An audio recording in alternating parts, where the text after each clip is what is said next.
एक समय की बात है। एक गरीब लड़की अनया थी जो पहाड़ों के किनारे बने छोटे से गांव में रहती थी। उसके पास न घर ठीक था, न कपड़े, न कोई अपना, बस एक छोटा सा कुत्ता टोपी जो उसका एकमात्र सहारा था।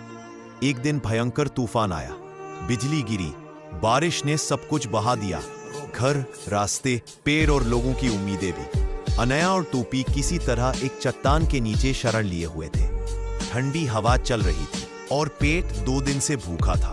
टोपी कांप रहा था। अनया ने अपने फटे कपड़ों से उसे